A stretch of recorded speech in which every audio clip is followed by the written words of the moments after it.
Hello दोस्तों, आज की इस वीडियो में हम बात करेंगे टीचर की प्रोफेशनल क्वालिटीज़ क्या होती हैं। एज अ टीचर आपको कौन कौन सी क्वालिटीज़ आपके अंदर होनी चाहिए to become a good science teacher या फिर सोशल साइंस टीचर। ठीक है, तो आपके अंदर कुछ पेडागोजिकल स्किल्स पूछी जाती हैं, ट्रेड्स कैसी हैं, आपकी स्किल्स कैसी हैं, आपको सब्जेक्ट की कितनी नॉलेज है, सब्जेक्ट की इंटरडिसिप्लिनरी मतलब कि कैसे आप सब्जेक्ट नॉलेज को कैसे इंटीग्रेट करके चलते हो, कैसे आपको सोशल इश्यूज़ के बारे में बच्चों को वैल्यू देनी है, मिस इंटरप्रिटेशन हो रही है कोई भी नॉलेज की तो उसको कैसे डायग्नोस करना है, मेथड्स क्या अपनाते हो, क्या लर्निंग्स आपको पता है कि कौन से मेथड से बच्चे पढ़ते हैं, करिकुलम क्या अपनाते हो, है ना, पेडागोजिकल नॉलेज क्या है, कॉन्टेक्स्ट में आपको बात करनी है तो किस तरह से करनी है। तो पर्सनालिटी से हमने यही जाना था कि कैसे फ्लेक्सिबिलिटी होनी चाहिए टीचर के अंदर, ह्यूमर होना चाहिए, फेयरनेस होनी चाहिए, पेशेंस, इंथुजियाज्म, क्रिएटिविटी, इंटरेस्ट, बच्चों के अंदर इंटरेस्ट होना डेवलप करना पड़ता है टीचर को।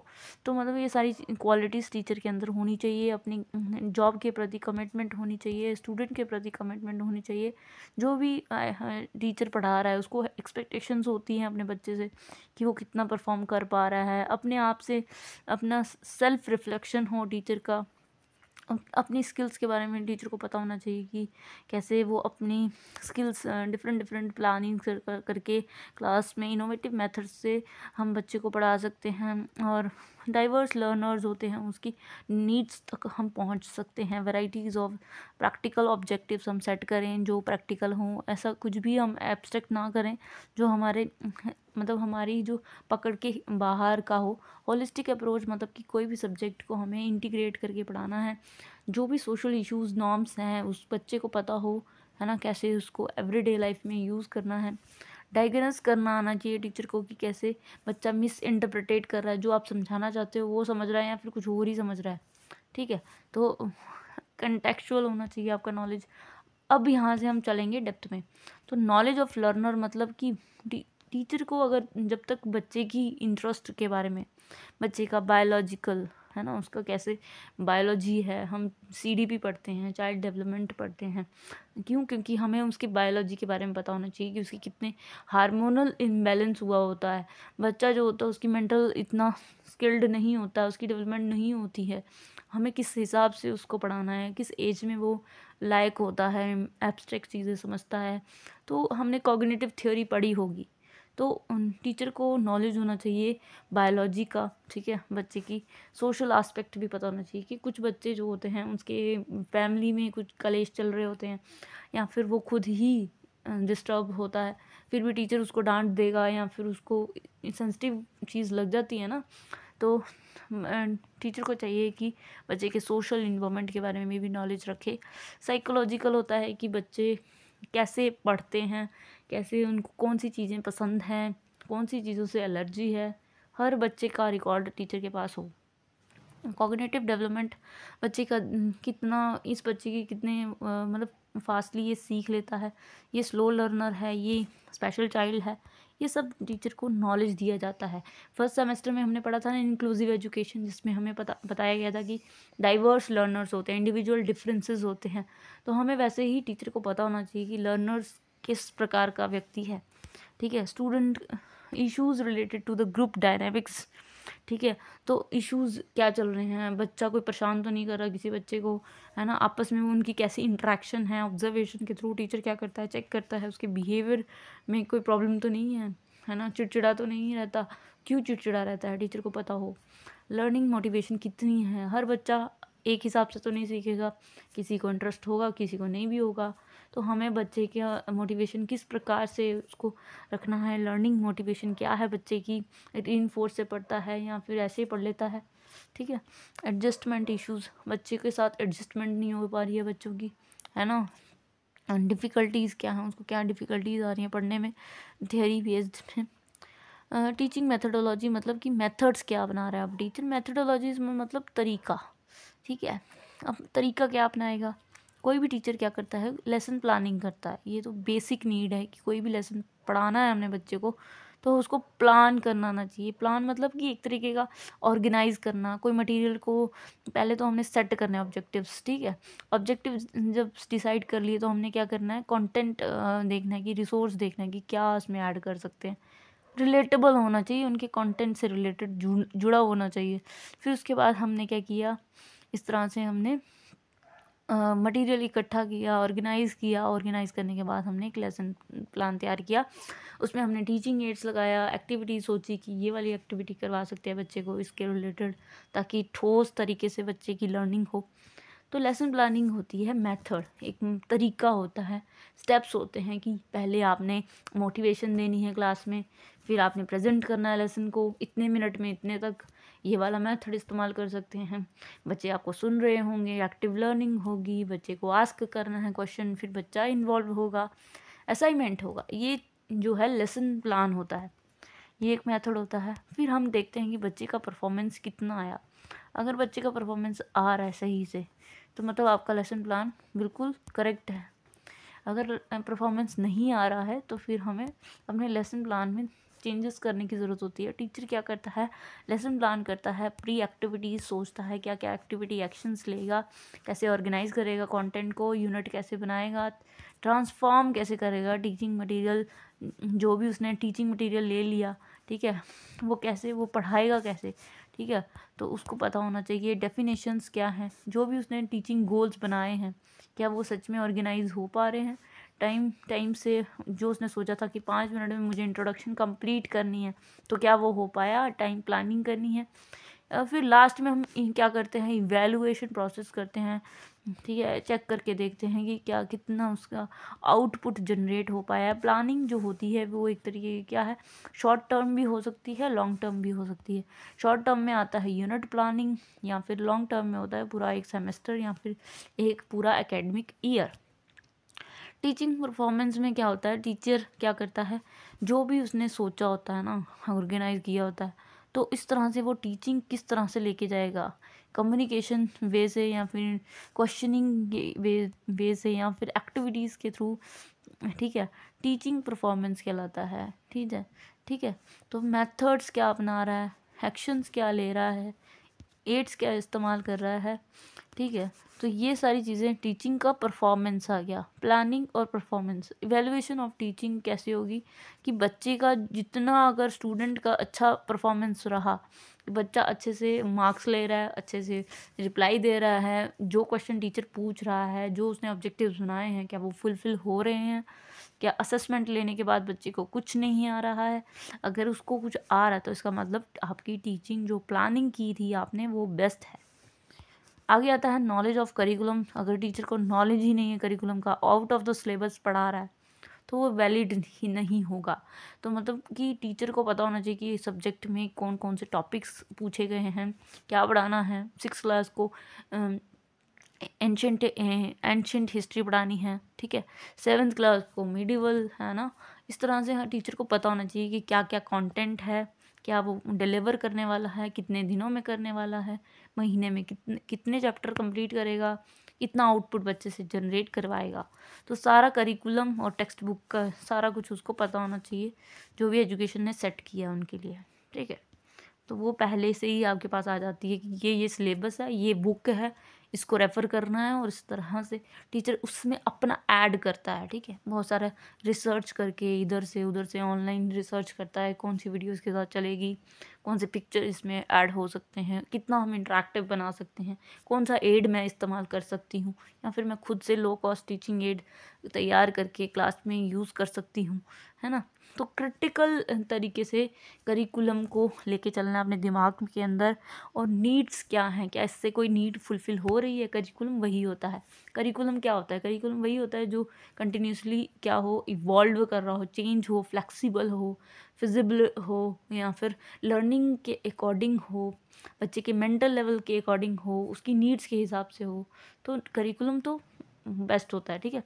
पेडागोजिकल नॉलेज, मतलब कि पेडागोजिकल अलग कौन सा नॉलेज चाहिए टीचर को, देखो मोटिवेट करना आना चाहिए। क्लास में मोटिवेट करते समय क्या बच्चे आपको सुन रहे हैं, ठीक है। अटेंशन बच्चे की ग्रैब आपको करने आनी चाहिए।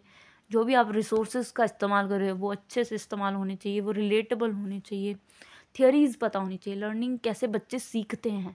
तो हमने सुना है कि प्याजे की थ्योरी में कि बच्चे करके सीखते हैं, लर्निंग बाय डूइंग होती है। कुछ बच्चे पीयर्स में सीख लेते हैं, कुछ बच्चे बाय सीइंग सीखते हैं, तो अलग अलग स्टाइल्स होते हैं बच्चे के।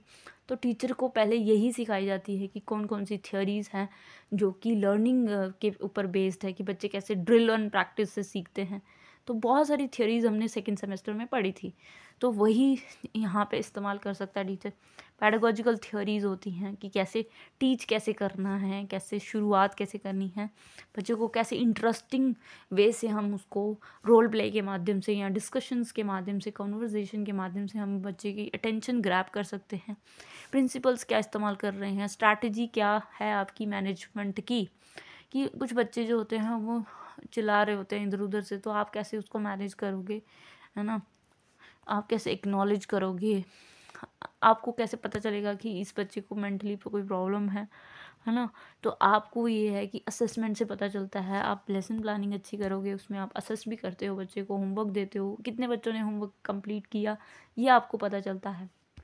Knowledge of context, knowledge of context क्या होती है कि टीचर वो होता है जिसमें evaluate the context and in which he teach and act accordingly. ठीक है, तो किस तरह से वो सरकमस्टांस के अकॉर्डिंग, मतलब कि ऐसा नहीं है जो प्लान करके आया वही इम्पार्ट करेगा, देखेगा कि कैसा एटमॉस्फेयर है, बच्चे एक्साइटेड हैं या नहीं हैं, कैसे उनको एक्साइट करेंगे। कंटेक्चुअल होना चाहिए, उनके एक्शंस जो होने चाहिए वो अकॉर्डिंग द सिचुएशंस होने चाहिए। उसके एटीट्यूड्स, उसका जो आउटलुक है कैसे वो क्रिएट करेगा, वैसे इन्वायरमेंट या फिर बच्चे को कोई कॉन्टेक्स्ट में कैसे लेके जाएगा, एग्जांपल्स क्या यूज़ कर रहा है वो, क्या वो टॉपिक से रिलेटेड है या नहीं है। ठीक है, तो इस तरह से टेक्निक्स क्या यूज़ कर रहा है पढ़ाने के लिए, कौन सी सिचुएशन दे रहा है बच्चे को, इज्यूम क्या करवा रहा है, नॉलेज क्या दे रहा है ना। तो इस तरह से एग्जाम्पल उसके फैमिली बैकग्राउंड से तो दे रहा होना चाहिए, मतलब ये नहीं है कि आप अलग कल्चर की बात करें, नहीं, उनके ही कल्चर की बात करो, है ना। नॉलेज ऑफ सेल्फ, टीचर को अपने आप के बारे में पता होना चाहिए कि मैं कितना क्वालिफाइड हूँ एज अ टीचर, मुझे कितनी मतलब कितनी नॉलेज है, कितना मैं उसको इम्प्लीमेंट कर पा रहा हूँ, क्या सच में मेरे को स्टेप्स पता हैं, क्या सच में मैं इफ़ेक्टिव हूँ, क्या बच्चे सच में मुझे जवाब दे पा रहे थे। अपने आप को क्वेश्चन जितना हम कर सकते हैं एज अ टीचर, तो हम करते हैं एज अ नॉलेज कर रहे होते हैं, अपने आप को ही जज कर रहे होते हैं। तो basic qualification of the teacher क्या होती है कि उसका क्या रोल है। ठीक है, वहाँ हम यही पढ़ के आ रहे हैं, फर्स्ट सेमेस्टर में भी हमने यही पढ़ा कि what is the role of a teacher in imparting education. तो रिस्पॉन्सिबिलिटी टीचर को पता होनी चाहिए अपनी, क्या रिस्पॉन्सिबिलिटी है, बच्चे को कैसे एजुकेट करना है, कितना, है ना। ट्रेनिंग आपकी बराबर होनी चाहिए, आपको हर वक्त पता होना चाहिए कि आपने जो लेसन प्लान किया था वो कितना इम्प्लीमेंट हुआ, कितना इफ़ेक्टिव था, कितना आपने आउटपुट जनरेट कर पाए, कितने 30 बच्चे थे तो 30 बच्चों में से कितने बच्चों ने जवाब दिया, तो आपको पता हो, है ना, आपकी क्वालिफ़िकेशन का पता हो। आपको हर चीज़ का नॉलेज होना चाहिए। आप एक तरीके का आपकी सिर्फ मास्टर डिग्री आपके पास हाथ में नहीं होनी चाहिए, बल्कि आपको अदर रिसोर्सेज का भी पता होना चाहिए, लेटेस्ट ट्रेंड्स का पता होना चाहिए, रिसर्च आपको पता होना चाहिए, आपकी प्रोफेशनल डेवलपमेंट कितनी हुई है, कितने एक्सपीरियंस आपने गेन किए हैं, आपकी वर्किंग कंडीशन कैसी है, आप किसको वैल्यू करते हो, आपकी लाइफ पे क्या वैल्यू क्या रखता है, फ़िलोसॉफ़ी का कितना नॉलेज है, कि कितना आप कंस्ट्रक्टिवली बच्चों को ये सोचने पे मजबूर करते हो कि questioning, the power of questioning होनी चाहिए। जितना हम क्वेश्चन करते हैं कोई भी चीज़ को, हम उतने ही उस चीज़ में डेप्थ अंडरस्टैंडिंग करते हैं, क्रिटिकली हम सोच पाते हैं कोई चीज़ को। तो टीचर को अपने ही बारे में एक तरीके का फ़िलोसॉफ़ी क्या होती है, द लव फॉर विज़डम, कि विज़डम के लिए आपको कितना प्रेम है, कितना आप लर्निंग में वो हो, है ना। अपने आप को रिफ़्लेक्ट करना, अपने आप को चेक करना कि मैं कितना, मेरे जो एक्सपीरियंस थे क्या वो कैसे थे, है ना, उसको नोटेड डाउन करना, रिफ़्लेक्ट करना। इसीलिए बोला जाता है कि रिफ़्लेक्टिव जर्नल बनाओ। रिफ़्लेक्टिव जर्नल से क्या होता है कि टीचर को पता चलता है कि मैं कितना पानी में हूँ, क्या मैं सच में लायक हूँ टीचर के, क्या मेरा कम्युनिकेशन सही है, क्या मैं सच में मेरे बिहेवियर बच्चों के प्रति कैसा है, हार्श तो नहीं है, क्या मैं टीचर सेंट्रिक तो नहीं हूँ, क्या मैं बच्चे को मौका देता हूँ, अपॉर्चुनिटीज़ देता हूँ, क्या मैं अपने बायसेस या फिर पर्सपेक्टिव लेके जाता हूँ, क्या मैं स्टीरियोटाइप को सपोर्ट करता हूँ, मेरा कितना नॉलेज है इस सब्जेक्ट को लेकर, बच्चों के प्रति मेरा कैसा भाव है है ना। तो हर प्रकार का टीचर को एवेल्युएशन करना होगा, तभी क्या होगी कि आउटपुट हम अच्छा देख पाएंगे, ठीक है। Teacher perceive his role define, उसको पता होना चाहिए कि मेरे क्या रोल्स हैं, ठीक है। मुझे कैसे बच्चे को अवेक करना है, ठीक है, कैसे उसकी मिस इंटरप्रिटेशंस को कैसे वॉश करना है ना, कैसे नॉलेज को इम्पार्ट करना है, कैसे वो नॉलेज का इस्तेमाल करता है, गलत तरीके से तो नहीं पोर्ट्रे करता अपने कल्चर को या फिर उनके कल्चर को, बच्चे को हार्शली तो नहीं बिहेव करता। तो ये सारी चीज़ें होती हैं, रिफ्लेक्शन करना एक ही टीचर जो कर सकता है।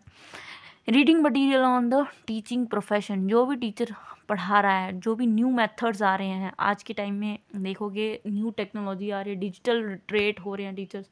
अगर टीचर को डिजिटल लिटरेसी के बारे में नहीं पता है ना, तो मतलब वो कहीं ना कहीं कुछ खो रहा है। तो डिजिटल लिटरेट होना बहुत ज़रूरी है। डिजिटली टीचर को पता होना चाहिए कि कैसे कंप्यूटर का इस्तेमाल किया जाता है, कैसे हम टूल्स का इस्तेमाल कर सकते हैं, इंटरनेट का कैसे हम इस्तेमाल कर सकते हैं अपनी पढ़ाई में, कैसे हम नए नए चीज़ों से तरीके से इनोवेटिव मेथड से हम टीचिंग कर सकते हैं। रीडिंग मटेरियल जो भी हम पढ़ा रहे हैं वो एक सीमित ना हो टेक्स्ट बुक में।